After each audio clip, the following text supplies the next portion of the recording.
Hello everyone, I am Jyoti Jha and welcome to NCERT the mind. तो आज हम पढ़ेंगे क्लास 5 की हिंदी बुक रिमझिम चैप्टर 5 जहाँ चाह वहाँ राह। तो इसे पढ़ने से पहले अगर आपने अभी तक मेरे चैनल को सब्सक्राइब नहीं किया है तो जल्दी से एनसीईआरटी द माइंड को सब्सक्राइब कीजिए, लाइक कीजिए और पास में दिए गए बेल आइकन को भी प्रेस कर दीजिए ताकि एनसीईआरटी से रिलेटेड सारे वीडियोस आपके पास समय से पहुंचती रहे। तो चलिए बच्चों, पढ़ना स्टार्ट करते हैं। जहाँ चाह वहाँ राह।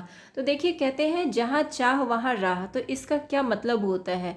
तो जहाँ चाह होता है यहाँ की मतलब कि जहाँ आपको किसी कार्य किसी काम को करने की इच्छा होती है अगर, तो वहाँ क्या होता है कि रास्ता अपने आप निकल आता है। वहाँ खुद आपका रास्ता जो है ना, अगर आप किसी काम को करने की सोच लेंगे तो वहाँ पे आपका रास्ता खुद ब खुद निकल आएगा। ठीक है, आप आगे बढ़ते जाएंगे। तो चलिए कहानी को पढ़ते हैं। ये एक लेख है तो इसे पढ़ते हैं, आप इसे ध्यान से सुनिए। मलमली धोती का बादामी रंग खिल उठा था। किनारों पर कसूती के टाँकों से पिरोई हुई बेल थी। पल्लू पर भरवा टाँके अपना कमाल दिखा रहे थे। सुनहरे रुपहले बेल बूटों से जान आ गई थी मलमल में। इन बेल बूटों को सजाया था ईला सचानी ने। ईला की हिम्मत की अनूठी मिसाल है ये कढ़ाई के नमूने। तो ये देखिए, ये है ईला सचानी जो ये आप पिक्चर में देख पा रहे हैं। 26 साल की ईला गुजरात के सूरत जिले में रहती है। उनका बचपन अमरेली जिले के राजाकोट गांव में अपने नाना के यहाँ बीता। सांझ होते ही मोहल्ले के बच्चे घरों से बाहर आ जाते। कुछ मिट्टी में आड़ी तिरछी लकीरें खींचते, कुछ कनेर के पत्तों से पिट-पिटी बजाते, कुछ गिट्टे खेलते, कुछ इधर उधर से टूटे फूटे घरों के ठिकरे बटोर कर पिट्टू खेलते।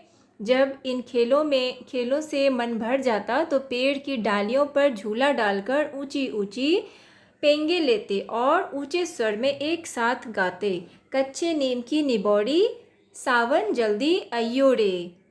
ईला गाने में तो उनका साथ देती पर उनके साथ पेंगे नहीं ले पाती। रस्सी पकड़ने को हाथ बढ़ाती मगर हाथ तो उठते ही नहीं थे। वह चुपचाप एक किनारे बैठ जाती। मन ही मन सोचती, मैं भी ऐसा कुछ क्यों नहीं कर पाती हूँ। बच्चे भी चाहते कि ईला किसी न किसी तरह तो उनके साथ खेल सकें। कभी कभार वह पकड़म पकड़ाई और विष अमृत के खेल में शामिल हो जाती। साथियों के साथ जमकर दौड़ती मगर जब धप्पा करने की बारी आती तो फिर निराश हो जाती। हाथ ही नहीं उठेंगे तो धप्पा कैसे देगी। वह बहुत कोशिश करती पर उसके हाथों ने तो जैसे उसका साथ ना देने की ठान रखी हो। ईला ने अपने हाथों की इस जिद को एक चुनौती माना। उसने वह सब अपने पैरों से करना सीखा जो हम हाथों से करते हैं।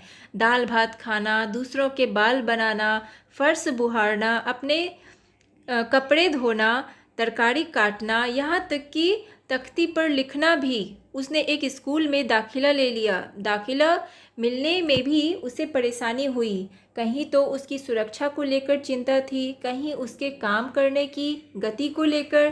किसी काम को तो वह इतनी फुर्ती से कर जाती कि देखने वाले दंग रह जाते, पर किसी किसी काम में थोड़ी बहुत परेशानी तो आती ही थी।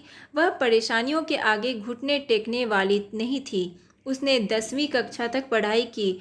वह 10वीं की परीक्षा पास नहीं कर पाई। ईला को यह मालूम ना था कि परीक्षा के लिए उसे अतिरिक्त समय नहीं मिल सकता है। उसे ऐसे व्यक्ति की सुविधा भी मिल सकती थी जो परीक्षा में उसके लिए लिखने का काम कर सके। यह जानकारी ईला को समय रहते मिल जाती तो कितना अच्छा रहता। उसे इस बात का दुख है, पर यहाँ आकर सब कुछ खत्म तो नहीं हो जाता ना। उसकी माँ और दादी कसीदाकारी करती थी। वह उन्हें सुई में रेशम पिरोने से लेकर बूटियाँ उकेरते हुए देखती।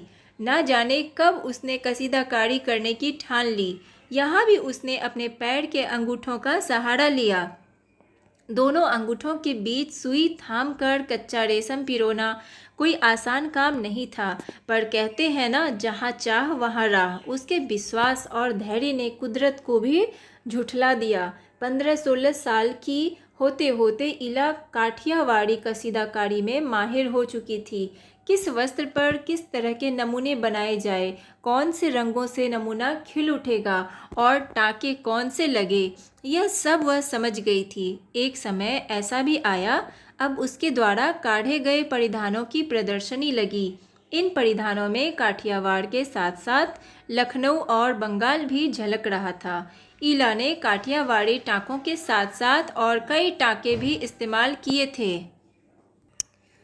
पत्तियों को चिकनकारी से सजाया था, डंडियों को कांथा से उभारा था, पशु पक्षियों की ज्यामितीय आकृतियों को कसूती और जंजीर से उठा रखा था। पारंपरिक डिज़ाइनों में यह नवीनता सभी को बहुत भाई।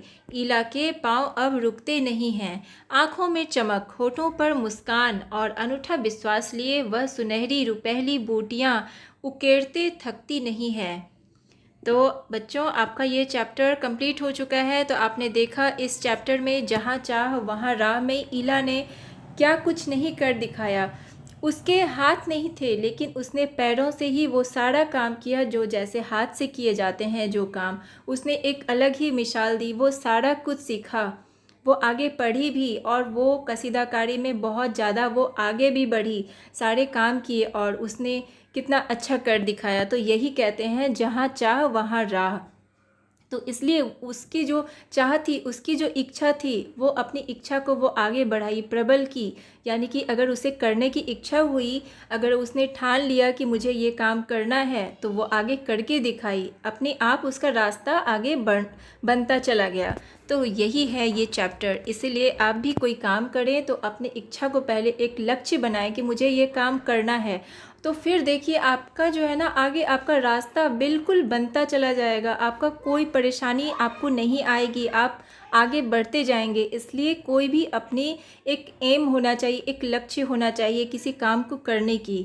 ठीक है, तो आप ये चैप्टर अच्छे से पढ़िए, बार बार पढ़िए, बहुत ही अच्छा चैप्टर है।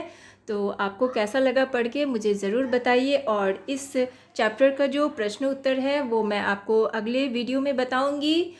और आपको अच्छा लगा मेरा पढ़ाना तो मेरे चैनल को लाइक सब्सक्राइब कीजिए, ताकि मेरे सारे वीडियोज़ आपके पास समय से पहुंचती रहे। तो चलिए मिलते हैं नेक्स्ट वीडियो में, तब तक के लिए bye, take care, thanks to watch my video.